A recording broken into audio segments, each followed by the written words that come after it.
what if you should like means like 3 albums that you always love and that you've loved for years, like since you were a kid or something? You know, like the Head PE album called Broke. Yeah. The first Van Halen album. I don't know that. It's really yeah. It's one of those records that my older brother was playing in his Yeah, room, and I was like, oh my god, what is that? What's that sound? It was a guitar. Yeah. That's that's how it kind of like, whoa man, that's the coolest thing I've ever heard. That's kind of what inspired me to play music, was the first Eddie Van Halen. Oh yeah. And Van Halen, the first record. And I actually heard that James Hetfield was painting his guitar like every time Van Halen changed his guitar. James was really painting his the same. That's funny. Yeah. And this the first Mr. Bungle record. Mr. Bungle? Mm-hmm. What kind of music is that? Psycho circus rock. Alright. What's the best Korn album? Always the newest? No. You know what? Later it becomes like, okay, when you kind of have the rest of the albums and you kind of look at these things retrospect. Yeah. I really like the album Untouchables. Oh yeah. Sonically, I think it has something the other records don't. Okay. I really don't know exactly what that is. It's just hard for me. I think we just put a lot of time, a lot of heart into that album. Everybody in the band did. I read that it took a long time. We spent a shitload of money. Oh yeah. Yeah. Yeah, I think I read that you guys were like hungover a lot of time, most of the time recording it. We had a lot of fun making that record. Okay. Excessive fun. So what are we gonna expect for the next album? I heard the song Evolution. Yeah. It's really cool. I like that. I think that was the best song you played tonight. Well, I know all the other songs, so for me it was the peak of tonight. Oh really? Yeah. That's cool. Yeah, I just heard it once last night on YouTube, I think. Yeah. And tonight it was my second time listening to it, and I thought this was really cool. I like the chorus. Good.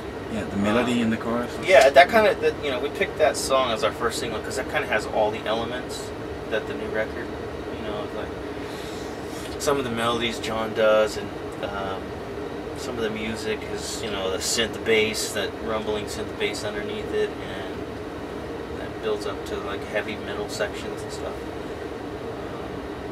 I mean, it's. Can you compare the new album to one of the other albums? I'd say Untouchables. Untouchables. That's the kind of vibe it has. It's very musical, has dynamics where there's high energy and then there's low kind of atmospheric feeling stuff. There's elements of old Korn. There's elements of some newer stuff that we're trying. There's some elements of a little bit of gothic guitar playing stuff that I did. Maybe like old Cure, Bauhaus, sort of that style of guitar playing. I think it was by accident, I didn't really set out and say, oh, I'm going to do this. And then once once Atticus Ross, who produced the album, once him and I started getting into doing guitar sounds and stuff, we just kind of tuned into this sort of a gothic-y feeling on a lot of the sections of the album.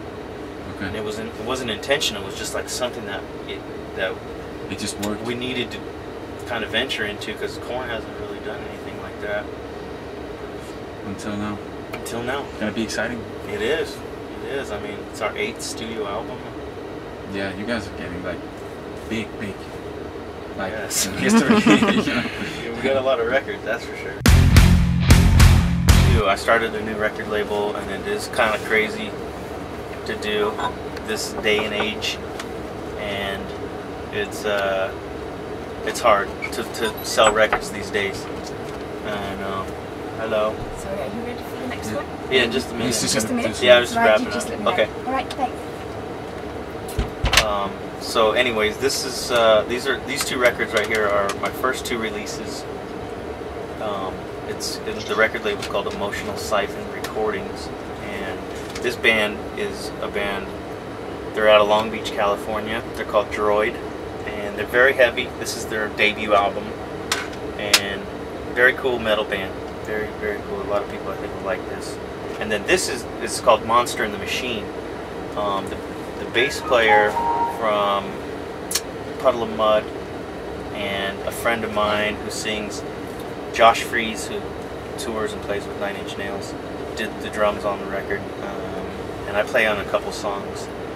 And it's very cool. It's kind of like a Beatles sort of, kind of modern. It's kind of hard. It's an alternative record, but it's like a modern David Bowie sort of. It has Beatles influence, like a early '70s sort of vibe, and it's very cool. I don't think people would expect me to release something like this because it is so different. You know, the Droid record is very, very metal, but I wanted to kind of establish the different. You know, I don't want to just release metal records, and I don't want to pigeonhole myself in doing that. So, both these records are coming out this summer. And, what's the name of the label? it's called Emotional Siphon Recordings. Alright. And I got a website called emotionalsiphon.com. And you can check it out. And I got a little mission statement on there talking about, you know, what I want to do with the record label, and hopefully I can release my own CDs and you know, record whatever I want. Really, I can make a song and throw it online and let people buy it. There, because there's a little online store I created. Oh yeah? Yeah, and you just go to it, click on it, and download the song. I mean, whatever I choose to put up is pretty cool. Okay. And if I created myself, I could put up, you know, 4 or 5 songs that I've done on the road, because I bring a writing rig.